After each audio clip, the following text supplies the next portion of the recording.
साल 2024 का चुनाव सर पर है और पेट्रोल और डीजल सस्ते होंगे और भी सिलेंडर और भी सस्ता होगा और इस देश में और ना जाने क्या क्या फ्री में दिया जाएगा, बिजली, पानी और ना जाने रसोई गैस और उसके साथ साथ पता नहीं क्या क्या चीजें फ्री में दी जाएंगी। ये आपको पता चल जाएगा क्योंकि 24 का चुनाव सर पर है और फ्री की रेवड़ियां बटेंगी।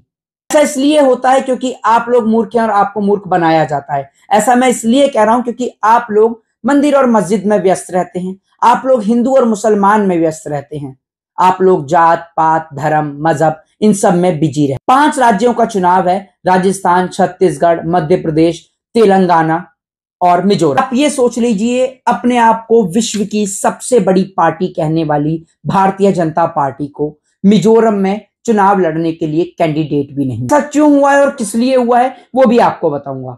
ऐसा इसलिए हुआ है क्योंकि मणिपुर को पूरे देश ने देखा। मणिपुर में जिस प्रकार से देश की बहन बेटियों को निर्वस्त्र करके घुमाया गया, जिस प्रकार से मणिपुर पर हिंसा होती है और हमारे देश के प्रधानमंत्री जी कई दिनों तक तो बोलते ही नहीं। मणिपुर के अंदर हालात सामान्य नहीं होते हैं, लेकिन उसके बावजूद भी हमारे देश के प्रधानमंत्री यानी दुग्गल साहब राजा बाबू, देश के प्रधानमंत्री, घूमने के लिए देश विदेश के कोने में, कभी वो मस्जिदों में मिस्र की मस्जिद में घूमते नजर आते हैं तो कभी वो अमेरिका के दौरे पर नजर आते हैं। और इन सभी के बीच दुग्गल साहब की तो आप बात छोड़िए, देश का चौथा स्तंभ कही जाने वाली देश की गोदी मीडिया भी मणिपुर को नहीं दिखाती है। लेकिन आप देख लीजिए कि अभी इजराइल को दिखाने में लग रही है।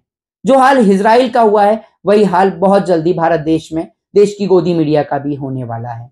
बहरहाल मैं आपको बता देता हूं कि 2 राज्यों की वोटिंग से ये तो अब पूरी तरीके से साफ हो चुका है कि दोनों राज्यों में भारतीय जनता पार्टी का सुपड़ा साफ होने वाला है। ये बात मैं नहीं, ये बात मध्य प्रदेश की जनता कह रही है।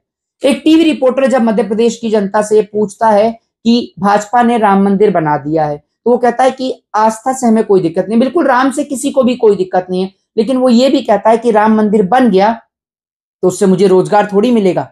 राम तो आपके मेरे हर किसी के घर में है, मंदिर हर किसी के घर में, लेकिन सरकार ने जो 2 करोड़ रोजगार देने का वादा किया था, सरकार ने जो बुलेट ट्रेन का सपना दिखाया था, सरकार ने जो हवाई चप्पल वाले को हवाई यात्रा कराने की बात करी थी, सरकार ने जो प्रत्येक खाते में 15 लाख रुपए देने की बात करी थी, सरकार ने किसानों की आय जो दुगनी करने की बात कही थी, उन सब वादों का क्या? वादों का मोदी जी देश की 150 करोड़ जनता के वो महबूब हैं जो शादी से पहले 1000 वादे करते हैं लेकिन शादी के बाद एक भी वादे को पूरा नहीं। मैं ऐसा इसलिए क्यों कह रहा हूं, जब आप वीडियो को अंत तक देखेंगे तो आपकी समझ में जरूर आ जाएगा। 2 राज्यों के अंदर वोटिंग प्रक्रिया समाप्त हो चुकी है, मध्य प्रदेश और छत्तीसगढ़। एक जगह 75% वोटिंग हुई है तो दूसरी तरफ 70% से ज्यादा वोटिंग हुई है। कहने का मतलब यह है कि दोनों जगह अच्छी खासी वोटिंग हुई है।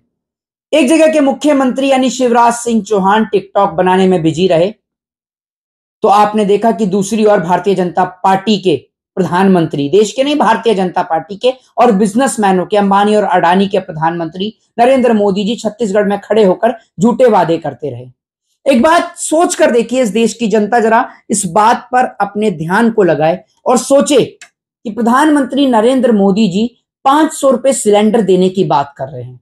अब आप सोच लीजिए, यानी 500 रुपए सिलेंडर देने की बात कर रहे हैं और जहां जहां इनकी सरकार है, उत्तर प्रदेश में हो या तमाम जगह पर इनकी सरकार हो, वहां पर सिलेंडर का रेट क्या है वो सभी लोगों को पता है। तो आप सोचिए जब 500 रुपए सिलेंडर देने का बात कर रहे हैं तो यानी 500 रुपए का सिलेंडर दिया जा सकता है, लेकिन क्यों नहीं देते हैं? इसलिए नहीं देते हैं क्योंकि आपको मूर्ख बनाया जाता है। पूरे 4 साल इस देश को दबाकर लूटा जाता है, 4 साढ़े 4 साल इस देश को दबाकर लूटा जाता है और उसके बाद बीते आधे साल में फ्री की रेवड़ियां बांटी जाती हैं। कहीं सिलेंडर के दाम कम कर दिए जाते हैं, कभी पेट्रोल और डीजल के। अभी वो सब वादे तो कहीं ना कहीं पानी में घुल हो गए। लेकिन मध्य प्रदेश के मुख्यमंत्री शिवराज सिंह चौहान उर्फ मामा कहते हैं इनको, लेकिन ये मामा ऐसे हैं कि जिन मामाओं के राज में भांजियों की इज्जत और आबरू लुटती है, लेकिन मामा ना जाने कहां रहते हैं। ये मामा ऐसे हैं कि जिनके राज में भांजों को मिलता है तो रोजगार मांगने पर सिर्फ और सिर्फ लाठी। आप पूछते ना कि मोदी सरकार में नौजवानों को क्या मिला है, तो मैं आज आपको सवाल, मोदी सरकार के राज में इस देश के नौजवानों को सिर्फ मिली है तो सिर्फ लाठी, और देश को अगर कुछ मिला है तो मिला है सिर्फ नफरत। आप एक बात सोच कर देखिए कि किस प्रकार से एक मुस्लिम गेंदबाज, मुस्लिम नहीं भारतीय गेंदबाज, जिस प्रकार से टीम इंडिया को जीत दिलाते हैं, उसके बाद ये तमाचा है उन तमाम लोगों के मुंह पर जो इस देश को हिंदू मुसलमान के नाम पर, नफरत के नाम पर बांटने। हाल मैं आपको एक चीज और बता देता हूं कि मैं भी कुछ दिन पहले तेलंगाना से वापस लौटा हूं। तेलंगाना के अंदर भी भारतीय जनता पार्टी की स्थिति कुछ ज्यादा ठीक नहीं है और मिजोरम के अंदर भी ठीक नहीं है। राजस्थान के अंदर कांटे की टक्कर जरूर रहेगी, लेकिन मुकाबले की पूरी उम्मीद यह है कि भारतीय जनता पार्टी हारेगी। उसके पीछे का कारण यह है कि अशोक गहलोत का काम, अशोक गहलोत का हेल्थ सिस्टम जिसके ऊपर उन्होंने वर्क किया है, उस वर्क को मद्देनजर रखते हुए अशोक गहलोत के साथ राजस्थान के अंदर राजस्थान की पूरी जनता खड़ी है। मध्य प्रदेश के अंदर भी मामा का यही बुरा हाल है, छत्तीसगढ़ में भी बीजेपी का यही बुरा हाल है। लेकिन बहरहाल मैं आपको इन सब चीजों के बीच बता दूं कि दुग्गल साहब को इन सब चीजों से कोई फर्क नहीं, क्योंकि दुग्गल साहब थोड़े से रंगीन मिजाज के हैं, और इतने रंगीन मिजाज के हैं हमारे दुग्गल साहब कि देश का पैसा ऐसे फूंक देते हैं जैसे इनको कोई दहेज में देकर भूल गया हो। आपको बता दूं कि इलेक्शन के अंदर मंगाई गई बसों का भी अभी जो किराया है, वो बकाया राशि जो है वो अभी बकाया है, उसको नहीं चुकाया गया है, और ये पैसा इस देश की जनता का है। मैं इस देश की जनता को कहना चाहता हूं कि मंदिर मस्जिद, हिंदू मुस्लिम सिख ईसाई से ऊपर उठिए। आज देश आर्थिक खराब स्थिति से जूझ रहा है, उस आर्थिक स्थिति पर ध्यान दीजिए। देखिए ग्लोबल हंगर इंडेक्स में भारत कौन से स्थान पर आ चुका है, एक बार गौर फरमाइए और देखिए कि भारत के ऊपर कितना कर्जा बढ़ चुका है। क्योंकि अगर आप और हम इन सब चीजों पर ध्यान नहीं देंगे, ध्यान अगर मंदिर और मस्जिदों पर देंगे, तो ये देश बर्बाद हो जाएगा। आपको एक बात बता देता हूं, मध्य प्रदेश के अंदर कई जगह वोटिंग के दौरान हिंसा भी हुई, गोलियां भी चली। आपको एक बात बता दूं कि मध्य प्रदेश के अंदर मामा का जाना अब तय है। दिसंबर के अंदर 3 दिसंबर को जैसे ही पिटारे खुलेंगे, भाजपा की सच्चाई सामने निकल कर आएगी, तो भाजपा का सुपड़ा साफ हो चुका होगा।